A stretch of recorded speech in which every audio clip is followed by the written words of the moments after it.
इसलिए इस समय अगर अपने आप को 3 महीने तक जितना रगड़ सकते हैं उतना रगड़ के पढ़िए, क्योंकि यही जो समय है आपको सफलता दिलाएगी, आपको अच्छे नंबर से पास कराएगी। हेलो फ्रेंड्स, मैं आपका राहुल भैया और स्वागत है आपका अपने प्यारे से चैनल टारगेट बोर्ड एग्जाम में। तो दोस्तों, आज के इस वीडियो में हम लोग देखने वाले हैं कि नवंबर से बोर्ड परीक्षा की तैयारी कैसे करें। ठीक है, क्योंकि अब आपके पास केवल 3 महीने बचे हुए हैं, नवंबर, दिसंबर और जनवरी। इन्हीं 3 महीने में आपको अपनी तैयारी करनी है। अब ऐसे बहुत सारे विद्यार्थी हैं जो अभी कुछ भी नहीं पढ़े हैं, कुछ विद्यार्थी ऐसे हैं जो थोड़ा बहुत पढ़ चुके हैं और कुछ विद्यार्थी ऐसे हैं जो अपने सिलेबस को अच्छी तरीके से पढ़ रहे हैं और उनकी पढ़ाई अच्छी चल रही है। तो आज की यह वीडियो सभी विद्यार्थियों के लिए है, चाहे आप कैसे भी विद्यार्थी हों, क्योंकि मेहनत करना अच्छी बात है, लेकिन मेहनत अगर सही दिशा में ना हो तो उस मेहनत का कोई भी फल नहीं मिलता है। ठीक है, इसलिए आपको अगर अच्छा नंबर लाना है तो मेहनत के साथ मेहनत को सही दिशा में करना आना चाहिए। तो आज की इस वीडियो को सभी लोगों को देखना है। ठीक है, तो आज की इस वीडियो में मैं आप लोगों को 5 ऐसे पॉइंट्स बताने वाला हूं जिसे आप लोग अगर फॉलो करते हैं तो मैं गारंटी देता हूं कि आप 90 से 95% अंक ला सकते हैं। ठीक है, चाहे आप कैसे भी विद्यार्थी हों, कुछ भी नहीं पढ़े हों या थोड़ा बहुत पढ़ भी लिए हों, किसी भी कैटेगरी के विद्यार्थी हैं आप अगर, तो आप अच्छे अंक ला सकते हैं अगर आप इन 5 पॉइंट्स को फॉलो करते हैं। ठीक है, सबसे पहला पॉइंट है कि अपना टाइम टेबल स्वयं बनाइए। बहुत से विद्यार्थी ऐसे होते हैं जो किसी दूसरे का वीडियो देख करके उनके टाइम टेबल को फॉलो करते हैं, तो ऐसा आपको नहीं करना है। अपना टाइम टेबल आपको स्वयं बनाना है। टाइम टेबल मंथली मत बनाइएगा और न ही वीकली बनाइएगा। टाइम टेबल आपको प्रतिदिन का बनाना है। ठीक है, प्रतिदिन आपको टाइम टेबल बनाना है कि मुझे क्या क्या पढ़ना है। ठीक है, तो सबसे पहला पॉइंट क्या है कि आपको अपना टाइम टेबल स्वयं बनाना है। अगर देखिए फॉलो नहीं करते हैं सारे पॉइंट्स को, केवल वीडियो देखने के लिए आए हैं तो कोई भी फ़ायदा नहीं होगा। ठीक है, इसलिए सारे पॉइंट्स को फॉलो भी करना होगा। तो अपना टाइम टेबल स्वयं बनाना है। दूसरा पॉइंट है हमारा कि प्रतिदिन एक टारगेट फिक्स करो। बहुत ज़्यादा इंपॉर्टेंट है। टारगेट फिक्स करने का मतलब है कि जैसे आज शाम को पढ़ने के बाद सोने से आधे घंटे पहले आपको अगले दिन का टाइम टेबल बनाना है कि हिंदी में हमें ये टॉपिक पढ़ना है, मैथ में हमें इस एक्सरसाइज का इतना क्वेश्चन सॉल्व कर लेना है, ऐसे ही साइंस में इस चैप्टर को कंप्लीट कर देना है, इसका रिवीजन कर लेना है। ऐसे आपको एक टारगेट फिक्स करते हुए टाइम टेबल बनाना है, छोटा छोटा टारगेट। ठीक है, बहुत ज़्यादा बड़ा नहीं कि हिंदी का 2 चैप्टर पढ़ेंगे, मैथ का 2 चैप्टर का सवाल लगाएंगे, साइंस का 2 चैप्टर तैयार करेंगे, तो ऐसा नहीं हो पाएगा। एक दिन में छोटा छोटा टारगेट बनाना है, यानी 2 से 3 टॉपिक्स केवल क्लियर करना है। ऐसे ही करते करते करते करते धीरे धीरे आपका पूरा हो जाएगा। ठीक है, एक ही बार में पूरा नहीं करना है, नहीं हो पाएगा। ठीक है, तो धीरे धीरे एक टारगेट फिक्स करना है अपना कि कल हमें ये सारे कंप्लीट कर लेना है। और हाँ, कंप्लीट करके ही आपको अगले दिन सोना है, ऐसा नहीं है कुछ छोड़ देना है, चलो अब इसको अगले दिन कर लेने हैं, ऐसा नहीं करना है। आपको जिस दिन का टारगेट बनाया गया उसको उसी दिन पूरा कीजिए और अगले दिन का पुनः बनाइए, तभी आपका सिलेबस पूरा होगा। ठीक है, तो सबसे पहला पॉइंट, अपना टाइम टेबल आपको स्वयं बनाना है और प्रतिदिन एक टारगेट फिक्स करना है। तीसरा पॉइंट है हमारा कि सबसे पहले सिलेबस को पूरा करो। ठीक है, तो सबसे पहले आपको अपना सिलेबस पूरा करना है। अगर आपका सिलेबस ही पूरा नहीं रहेगा और आप क्वेश्चन पूछेंगे कि 90% कैसे लाया जाए, तो यह असंभव है। ठीक है, तो सबसे पहले आपको अपना सिलेबस पूरा कर लेना है।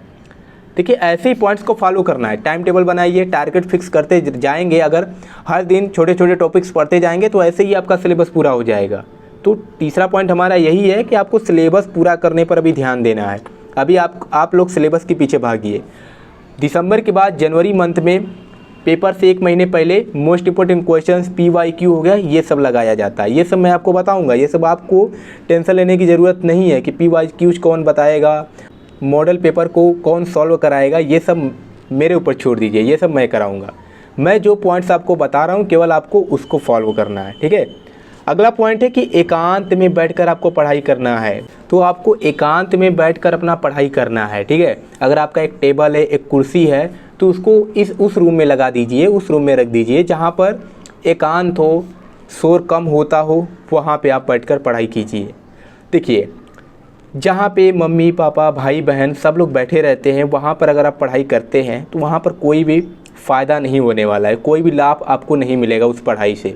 केवल आप कॉपी किताब खोलकर बैठे रहेंगे, ठीक है, हंसी मजाक करते रहेंगे, कुछ पढ़ेंगे, याद करने की इधर कोशिश करेंगे तो एक कान उनकी ओर भी रहेगा, उनकी बातों को भी सुनेंगे, तो आप अच्छे से पढ़ाई नहीं कर पाएंगे। पढ़ने के लिए तो बैठे रहेंगे लेकिन पढ़ाई आपकी नहीं हो पाएगी, वहाँ पर केवल आपका समय ही बर्बाद होगा। इसलिए आपको अपनी पढ़ाई एकांत में बैठकर करनी है। अभी तक चाहे आप कैसे भी पढ़े हो वह मैटर नहीं करता, अब इस 3 महीने को आप कैसे उपयोग करते हैं, इस 3 महीने में आप अपनी पढ़ाई कैसे करते हैं यह मैटर करेगा। ठीक है, देखिए कुछ विद्यार्थी ऐसे होते हैं जो शुरू से तो अच्छे तरीके से पढ़ते हुए आते हैं लेकिन लास्ट में वो अच्छे से नहीं पढ़ते, जिससे उनका नंबर कम आ जाता है। लेकिन बहुत से ऐसे छात्र होते हैं जो शुरू में तो अच्छे से नहीं पढ़ते हैं लेकिन लास्ट के 3 से 4 महीने में अपने आप को रगड़ देते हैं। ठीक है, तो उनके अंक अच्छे आ जाते हैं। तो ऐसा ही आपको करना है। अगर आप शुरू से अच्छे से नहीं पढ़ते आ रहे हैं तो आपको टेंशन नहीं लेना है, आपको ऐसा नहीं सोचना है आप तो कुछ नहीं हो सकता, मैं पास हो जाऊं वही बहुत है। आपको ऐसे थिंकिंग अपने अंदर नहीं लाने देना है। 3 महीने अभी है, 3 महीने को अच्छे से अगर आप उसका उपयोग करते हैं तो आप टॉप भी कर सकते हैं। क्योंकि बहुत सारे आप इंटरव्यू देखे होंगे जिसमें कुछ विद्यार्थी बोलते हैं कि क्या होता है कि जैसे 12th का बोर्ड एग्ज़ाम देना है तो 11th में उनका कंपार्टमेंट आ जाता है, 1-2 विषय में फेल हो जाते हैं लेकिन 12th में वो टॉप कर जाते हैं। इंटरव्यू देखा कीजिए टॉपर्स का, ठीक है, वहाँ पे कुछ सीखने को ही मिलता है। तो एकांत में बैठकर आपको अपनी पढ़ाई करनी है। 5वां जो है सबसे ज़्यादा इम्पोर्टेंट पॉइंट है, हर दिन आपको ऐसे पढ़ना है कि अगले दिन आपका बोर्ड एग्ज़ाम हो। ठीक है, तो आपको कैसे पढ़ना है, हर दिन ऐसे पढ़ना है कि कल आपका बोर्ड एग्ज़ाम हो। ठीक है, अब आपको कैसे पता चलेगा कि हम कैसे पढ़ेंगे, कल आप बोर्ड एग्ज़ाम अगर कल होगा तो आज हमें कैसे पढ़ना चाहिए। कुछ ऐसे भी छात्र होंगे तो आप अपने सीनियर्स से पूछ सकते हैं कि भैया आपका जैसे कल हिंदी का पेपर था तो आप आज कैसे पढ़ रहे थे, तो वो आपको बता देंगे कि कैसे पढ़ रहे थे, वैसे ही आपको पढ़ना है। ठीक है, जैसे आपका कल पेपर हो, एक डर रहेगा कि नहीं मुझे कंप्लीट करना ही है। और ऐसा नहीं है कि कल जैसे बोर्ड एग्ज़ाम हो सोचने के लिए तो हिंदी जैसे पढ़ना याद तो हिंदी का पूरा पढ़ लें। मैंने अभी बताया कि कुछ टॉपिक्स आपको रख लेना है कि अगले दिन उस टॉपिक्स को पूरा करना है। जैसे आज हमने कर लिया कि हिंदी का पहला चैप्टर हमें कंप्लीट कर लेना है, अब आज हमें कर लेना है। अब हमें ऐसे सोचना है कि कल हमारा बोर्ड का पेपर है और बोर्ड के पेपर में हिंदी का पहला चैप्टर ही आएगा, तो आज मैं हिंदी के पहले चैप्टर को ऐसे पढ़ लूँगा कि मुझसे उसमें से कोई भी किधर से भी सवाल पूछे मैं उसका उत्तर तुरंत ही दे दूंगा। ऐसे आपको अपनी पढ़ाई करनी है। ठीक है, तो हर दिन आपको ऐसे पढ़ना है कि कल आपका बोर्ड एग्जाम हो। तो 5 पॉइंट को अगर आप लोग फॉलो करते हैं तो आप लोग अच्छे नंबर ला सकते हैं। ठीक है, अगर केवल आप लोग वीडियो देखते हैं, वीडियो देखने के बाद कुछ नहीं करते हैं तो कुछ भी फ़ायदा नहीं होने वाला है। चाहे आप किसी भी टीचर का वीडियो देख लीजिए, अगर केवल वीडियो देखने के लिए जाते हैं तो कुछ भी नहीं फ़ायदा होगा। नवंबर के बाद फिर दिसंबर आएगा, फिर वही चीज़ अब फिर करेंगे, फिर वीडियो देखेंगे, फिर जनवरी आएगा, फिर वीडियो देखेंगे और लास्ट में केवल आप इधर उधर करके पास हो जाएंगे, या कुछ बच्चे होते हैं जो फेल हो जाते हैं। ठीक है, तो देखिए 3 महीने बचा हुआ है। अब अगर आप लोग देर कर देते हैं तो देखिए पछताने के अलावा कुछ भी नहीं बचेगा। ठीक है, अब इसके बाद समय ही नहीं रहेगा। मैं बार बार आपको बताता हूँ कि दिसंबर के बाद जनवरी में आप अपनी तैयारी नहीं कर पाएंगे, क्योंकि प्री बोर्ड होते हैं, प्रैक्टिकल होते हैं, तो वहाँ पर आप उसका तैयारी करेंगे ना कि आप अपने सिलेबस को पूरा करेंगे। तो सिलेबस आपको दिसंबर तक में पूरा कर लेना है। उसके बाद आपको केवल रिवीजन करना है, PYQs लगाने हैं, मॉडल पेपर लगाने हैं, आपको पेपर की तरफ बढ़ना होगा ना। इस समय अपने सिलेबस को पूरा कीजिए। उस समय केवल आपको पेपर का जो पैटर्न होगा, पेपर को कैसे सॉल्व करना है, कैसे प्रश्न आएंगे, मोस्ट इंपॉर्टेंट क्वेश्चंस क्या होंगे, ये सब आपको उस समय करना पड़ेगा। तो अभी से तैयार रहेंगे तब ना, जब सिलेबस ही नहीं पूरा रहेगा तो क्या समझ में आएगा कि मोस्ट इंपॉर्टेंट क्वेश्चंस क्या होता है। इसलिए इस समय अगर अपने आप को 3 महीने तक जितना रगड़ सकते हैं उतना रगड़ के पढ़िए, क्योंकि यही जो समय है आपको सफलता दिलाएगी, आपको अच्छे नंबर से पास कराएगी। ठीक है, तो कुछ विद्यार्थी करते हैं, फॉलो करते हैं, तो जो फॉलो करते हैं वो अच्छा नंबर लाते हैं और जो नहीं करेंगे तो उनका कुछ भी नहीं होगा।